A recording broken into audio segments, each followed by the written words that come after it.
What a great episode, start to finish. I have to say that with each episode of this season, I've liked it more and more than the previous one. So great stuff. Game of Thrones Season 4, Episode 3, Breaker of Chains.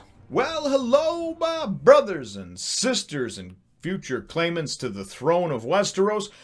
I, as always, am Jim, here to bring you another review on the awesome and action-packed and sometimes just a little bit disheartening and most of the time just a little bit, oh my god, why do I have to live like this tale of Game of Thrones? This week's episode I thought was great, and actually I've enjoyed every episode so far this season, and each one a little bit more than the next. Of course, the last episode, the big shocker being, spoiler alert here, obviously any type of review that I give winds up giving you spoilers from previous episodes as well as the one that just aired last night. But just for those of you that are a little bit dense, click off now if you have not obviously seen the episode. But in last week's episode, of course, the bomb that was dropped at the end of that, and it kind of built up to this crescendo, was Joffrey seemingly being poisoned. It looked like at his own wedding, and the episode ended with of course right before he died, he was pointing at his uncle Tyrion, and Cersei, his mother, overcome with grief, is screaming, "Get him! It's him! It was him that killed my son." So that's where things left off, and actually it's really neat how it picks up right at that point, and it shows us everything, and then of course Royal Guard's grabbing Tyrion. He looks as if he's been caught red-handed, and then we go and we see that Ser Dantos goes and takes Sansa away. We see it from that perspective, and as Tywin is telling everybody, close the gates, make sure no ships leave the harbor, no one leaves King's Landing. They of course want to get to the bottom of who just murdered the king, right? And although Joffrey was a piece of shit, he still was the king. So obviously the people that worked underneath him and whatnot, it's not so much about the person that sits in the throne. It's about trying to keep some of the dignity and poise and what have you that the crown and the throne and that comes with it. So at least that's how I looked at it, So because I'm sure many people were like, oh geez, do we really got to worry about who killed this kid? Nonetheless, though, we see Ser Dantos and he whisks Sansa away, takes her down to a hidden boat that he had, a little rowboat, rows her out in the mist to somewhere in the harbor, we presume, and winds up having her climb up on this the side of the ship, the side of this boat. And who do we see there that obviously was involved in or orchestrated the plot to kill King Joffrey? Is Peter Baelish, Littlefinger himself. And as I've been rewatching the seasons, as my oldest son has kind of gotten into Game of Thrones, and I saw, I just recently, now we're getting towards the end of the third season, and he's almost at the point where he's caught up. I remember the conversation between him, Baelish, and the Spider, Varys, in last season when he talked about how, Varys was talking about, well, that will cause complete chaos. It was something to that effect. And he said, you look at chaos as a pit of despair. I look at it as everybody's off doing other shit, so there's a ladder to climb out of it to greatness. So his look is that if I can throw everything into chaos, I can obviously use that to elevate my position. And this is a person, of course, who has a big chip on his shoulder, was born with no lands and no titles. And as Varys pointed out as well when he spoke to Olenna Tyrell last year about how dangerous he was, he said, people only need lands and titles and an army, right, to go against the crown. And Littlefinger already has the first two. It's only a matter of time before he gets the third one. And we know that his end game, at least last year, we thought was to go and kind of romance Lysa Arryn in the Vale. And obviously, if he married her, that would strengthen his position as he would become Lord of the Vale and have and be the ruler of that area of the Seven Kingdoms of Westeros.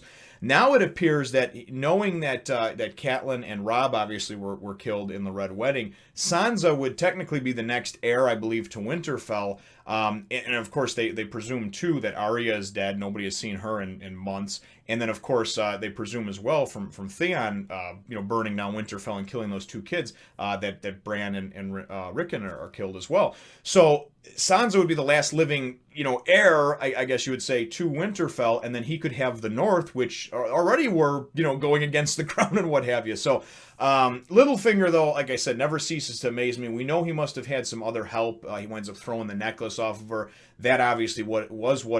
That necklace contained a stone in it. He winds up killing Ser Dantos, though, and I like the line that he used. She's like, "Why did you kill him?" And she said, "Well, he's just a drunk. He did everything for money." And she goes, "No, he did it because I saved him." And he goes, "No, that may have been part of it, but ultimately, he's just a drunk that wants to have money, and eventually people are going to tell you, I can't trust somebody who's a drunkard, right?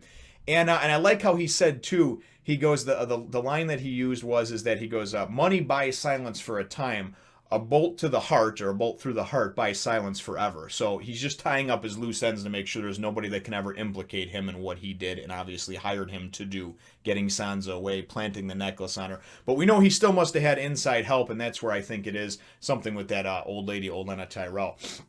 Nonetheless, I don't want to dwell on that for too long. We wind up seeing, in King's Landing, we see a number of different things happen. We see a great scene where Cersei is actually, she's, weeping, obviously, for her. She's in deep thought and obviously sadness and sorrow for her son Joffrey, who's laying there dead on the altar or what have you, in this septum, in this chamber. And his younger brother Tommen is in there, and obviously her youngest son, and next in line to be the king. And Tywin comes in and gives him this great speech about what it means to be a king. And you can see that already at this point, he's already realizing that he needs to go and mold this kid from a young age. And he explains to him, and he asks the kid questions, and the kid says, that you have to be wise to be a king. You have to be this. That's ultimately what comes out of it, is that you have to have wisdom to be a king. And he explains to him that although you have to go and have power, and you have to be just, and you have to be this, you also have to have wisdom. And the greatest kings always listen to their counsel. They listen to those that will give them counsel, because they have more experience, because they have more shared pulled wisdom that they can pull together.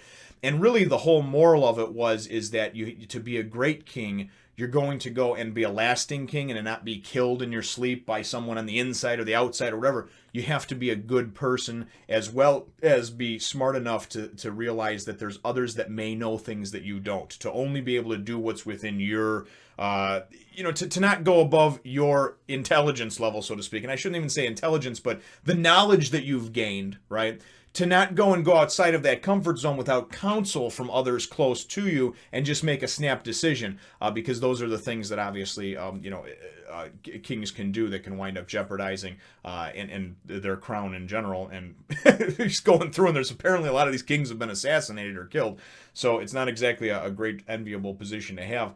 And I like how he even said, Joffrey was not a good person. He was not a good king. It kind of is what it is. But and he kind of alludes to that's why he wound up dying, So as he goes and leaves, and he's going and kind of got his arm around Tommen, and you can see he's just getting his hooks into him and his claws, because you got to remember that Tywin's still the hand of the king. And even though, I'm sure there'll be somebody else that'll be protector of the realm, maybe, or maybe Cersei will still stay in power as the queen regent until then. I don't know, because the kid's very young. That I'm not sure how it's going to play out, but you can see that Tywin is very, very intense on trying to go and mold him into a better person than the monster that Joffrey was. And then the next scene, honestly, was a little bit uncomfortable for me. It was actually a lot uncomfortable for me. Because I don't condone any type of beatings, rapes, anything like that. And this is about as close to a rape as you would ever see. And for Game of Thrones, that's really weird, because you see a lot of just sex and nudity and orgies and all kinds of crazy shit. But Jaime Lannister comes in, and we know that Cersei has obviously been the brother fucker, and that has kind of turned him away recently since he got back to King's Landing. And he starts talking to her, and she's immediately trying to get her hooks into him and get him to kill Tyrion, right? And he doesn't want to kill his own brother, nor is he convinced that Tyrion even did anything or killed Joffrey. But you got to remember, this is like their son that only they technically know about is their son, right? And she's obviously overcome with grief, and you actually feel bad for her in this scene, because Jaime goes, and at one point they tell all the guards to leave so they can have some alone time, pining over the death of their son.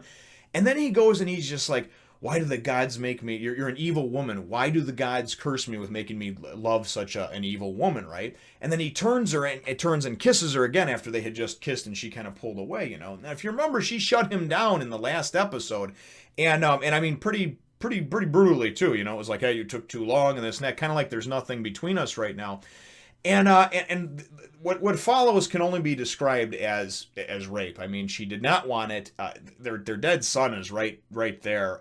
There's all kinds of things going on with that, and he just pretty much, I don't know if it's like he realizes how wrong it is being with her, and he's trying to do the most despicable, hurtful thing to her to just drive her away, and hopefully that'll help drive a wedge in between them, even bigger than what they already have. And that's what I'm thinking. That's the only thing that I can think of that he's going with here. Or maybe it's just that, I mean, this guy has lost his hand. He's been captured last year. He comes back and to this place and everything has changed. Her feelings have changed. He feels like he's not a man anymore because he can't fight. And I really don't know. But as I said, it was very uncomfortable to watch. So we'll kind of move on from there. And certainly you can let me know in the comments down below what your thoughts were on that scene. But not something that I really, really cherished or loved at all. We do get a scene where we see Stannis. Stannis is trying to still go and raise an army. It seems that Ser Davros has come up with some kind of thing. You know, he's gathered a few houses together and everything else, but nothing of nothing of consequence, because a raven flies in and Stannis finds out that obviously Joffrey's dead and he's got to push his claim for the throne, right? And then we see a scene where Ser Davros goes and he's learning how to read with Stannis' daughter. And he talks about the Iron Bank of Braavos. Now I look at that as kind of like an offshore account, or sort of like one of those banks that you see like transferring into a bank in the Cayman Islands or whatever. One of those like Swiss bank accounts where it's like, hey, we don't really care if it's like dirty money or drug money or whatever. You know, it's just we're a bank and we operate outside the laws of most of man. And that's kind of what I think of the Iron Bank of Braavos as, because we know the crown owes several million to him. And then also he explains about how he used to run ships for them where filled with gold. You know, he used to deliver them. So he winds up having the girl go and write Stannis' daughter start to write some letter as if it was from him, as if it was from Stannis Baratheon, the one true king and rightful heir to the throne of Westeros. So I don't know exactly what he's going to do with that, but we'll see how that plays out. That was really the only thing of consequence that happened in that scene. We wind up going back to the Hound and Arya after their encounter from the first episode. And the only thing that I don't like about Game of Thrones is there's so much going on that oftentimes we don't get to see our favorite characters in back-to-back episodes. You know, some things cross over and are in each episode, but then there's others where we only see them every other episode, and then it's too short, the time you have with them. And really, we wind up finding out in this one that Arya is very clever, as she kind of gets her in the mountain out of being, I guess, in trouble or whatever for being on this land and everything else that belongs to somebody else. But in the end, it really just shows us that the mountain is really just kind of a piece of shit. And it's hard to even say that, because he's not a piece of shit. He does have some sort of honor. He explains to Arya over the course of different times about how he saved his sister and everything else and did several things. He's one of those guys that he operates in the gray areas of life. This guy that takes them in and offers them some honest work and everything. He beats up the guy the next day and takes what little silver he has. And Arya's like, what the hell? I thought you weren't a thief. And he's like, I'm not. He's weak, though, and winter is coming, and they're not going to make it through then. With all the craziness that's going on, all these bandits that are raiding and everything else, and obviously with the death of Robb Stark and really having no formal ward in the north, the fall of Winterfell, it's pretty much just chaos. Okay, this guy's explaining to them the night before when they're having dinner before he gets robbed by the Hound, by Clegane. That there's bandits, roving bandits and everything else, and offers him to stay on to just kind of be his muscle and to help out with some of the farm work and everything else. Nonetheless, though, his excuse for taking it from him is that dead men don't need silver, and he's going to be dead pretty soon. Arya's like, you don't know that, and he goes, yes, I do. And in his mind, he's not doing anything wrong because that guy's weak and he's going to die anyway. So better to steal his silver now than to let the bandits get it, right? And really, in my opinion, we just don't see enough of Arya in that whole development between them. And I'm sure that they're purposely taking that slow for a reason. After all, the third and fourth seasons are breaking down just the third book. So I'm sure that they're trying to go and piecemeal things together. And there's probably certain plot lines that they're developing slower because not as much happened maybe in the books. I don't really know. But that's kind of what I see with that. We also wind up seeing the Wildlings, and if you remember Ygritte, I forget the cute red-haired chick that was banging Jon Snow for a while.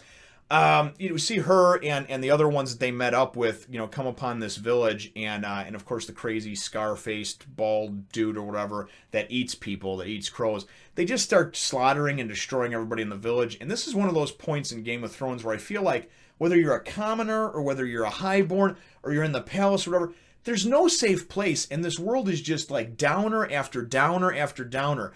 My husband died to this. My cousin died to that. My daughter was taken and raped. And there's nothing positive going on anywhere in any of these areas that they show us. It's all fucking gloom and doom. And it really gets to be a little disheartening after a while, because you see this village just getting sacked and people getting killed. And you see Ygritte, who you thought you had some hope for, at least I thought you did, just going and putting arrows in one after another innocent people. This dude, this bald dude, though, grabs this kid out from under this wagon and goes and says, "Do you know where Castle Black is?" You know, and he says, "Yeah." And he says, "Run there. You see your mother and your father? I'm going to eat them. I'm going to eat your mommy. I'm going to eat your daddy," which I thought was just way too much over the top. It's like, okay, dude, the kid clearly is scared to death and sees everybody's been killed. You know, you don't need to add insult to injury and tell him you're going to roast them up and eat them. Fucking, anyway. So he goes and he's run off and tell them, and he's trying to go and obviously get the crows out of Castle Black, trying to lure them out, you know, to kind of divide and conquer, divide the forces and then hopefully conquer them. And nonetheless, so like I said, just a disturbing scene, and that's a lot for me to say, because I've watched Game of Thrones, I've watched things probably worse than Game of Thrones, I've read books that are, and this is just, again, it's negative, negative after negative after negative. There's not a lot to cheer for, to root for at this point. You know, it's like, who do you root for? You know. Then they go and take us to Castle Black.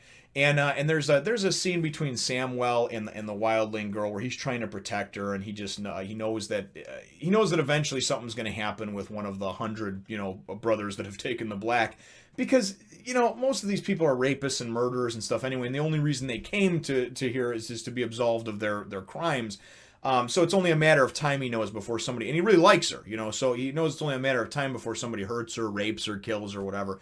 And so he winds up going and kind of taking her into the closest town there, and pretty much she's going to be the babysitter at the brothel for all the other, wenches and whores or whatever you want to call them. And it doesn't sit too well with her, and you can tell it doesn't sit well with him either. But he has no self-confidence, so he's very much like, hey, you know what? I'm not going to be able to defend you against this, and I want you to be safe.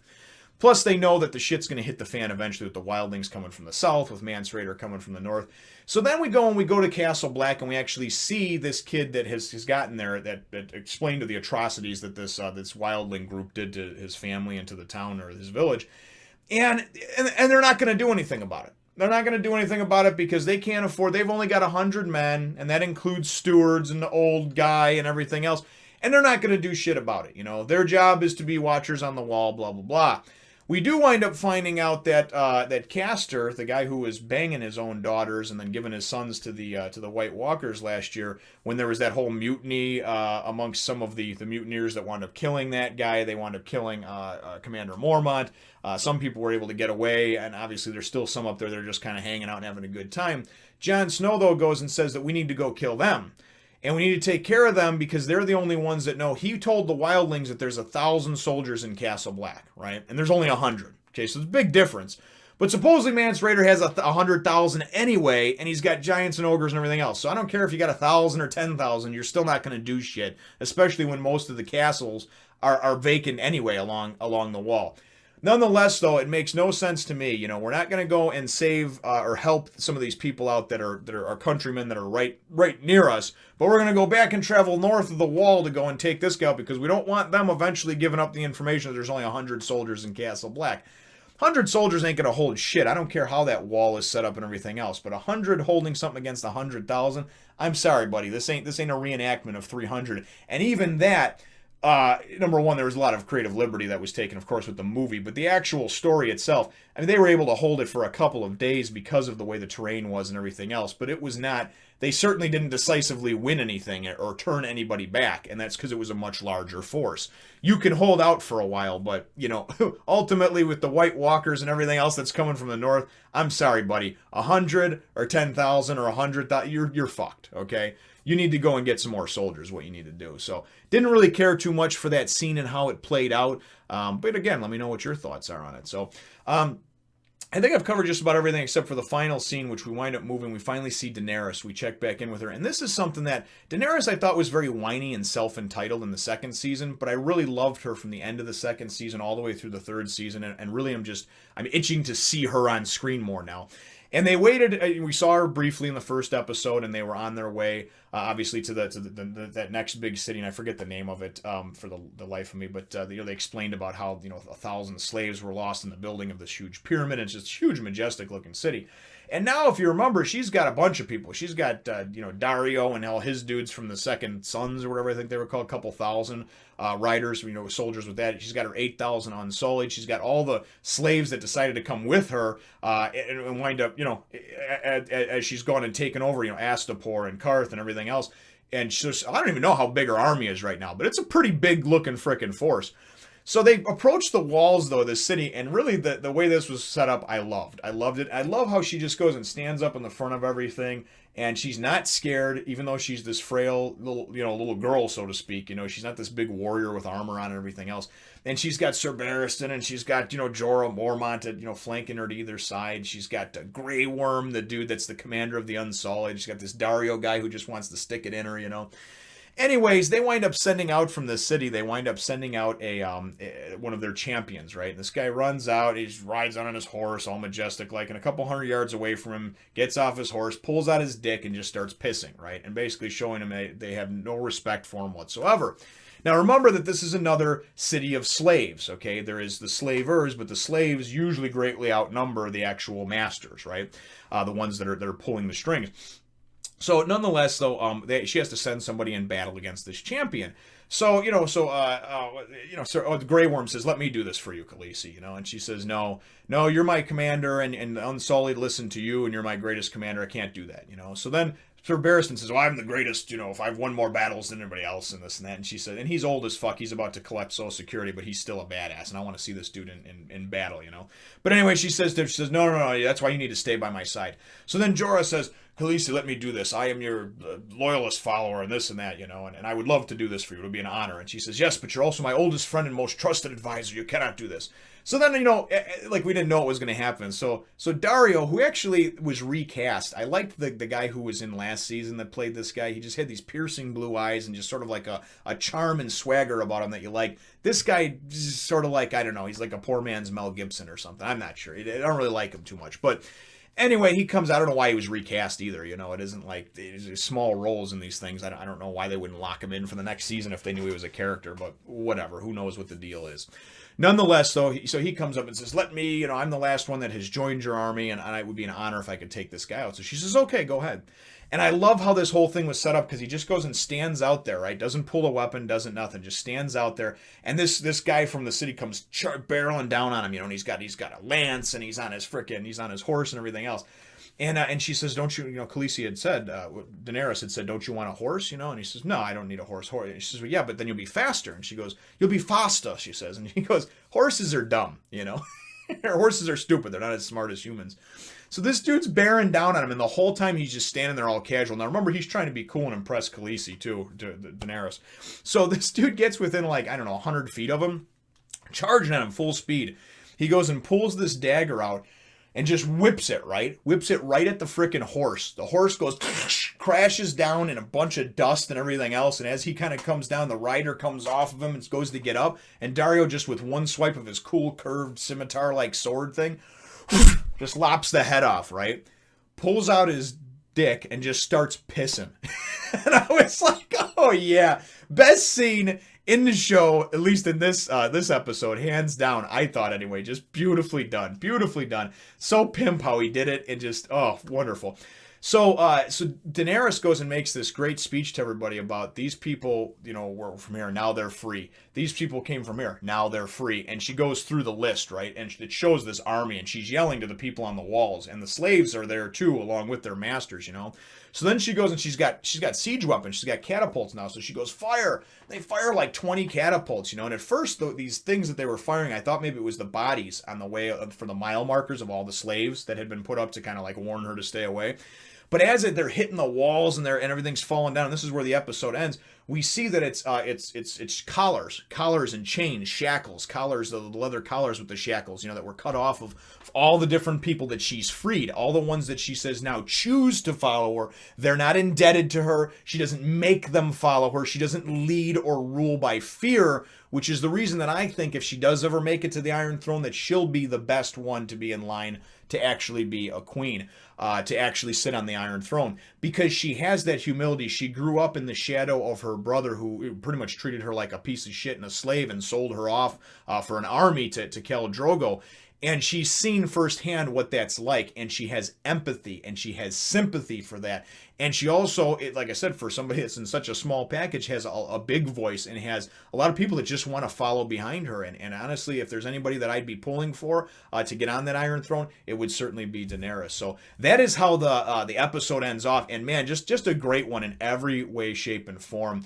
My episode question for you, though, brothers and sisters, is really, I guess, what were your thoughts on, number one, on the scene between the pretty much the forced rape, I guess you would call it, between Cersei and Jaime, and number two, what were your thoughts as well on Daenerys and her speech and how I really thought that it was great because she explained that, hey, listen, all you need to do is, I'll free you, okay? And what she's trying to do is she's trying to cause dissension amongst the ranks, right? She's trying to let people know that, hey, you can be like this too and be free. And if you want to go run to the hills or do whatever, fine, you can be free and do it. Or you can go and you can get behind me for a good cause, you know? And I just love how she's building this army of freed slaves as she goes and just rolls across the countryside, you know? It's going to be insane to see what kind of army she amasses to come across the Narrow Sea and try to take the throne, probably, I'm assuming, in season 7, 8, 9, you know? But very, very good episode. Let me know what your thoughts are, though, brothers and sisters, in the comments down below. Feel free to hit the thumbs up, the like button if you should think that I deserve it, and subscribe if you haven't done so already. We will look forward to catching all of you in the next Fun Nation. Remember to check out my other channel and follow me on Twitter and Facebook and Instagram as well.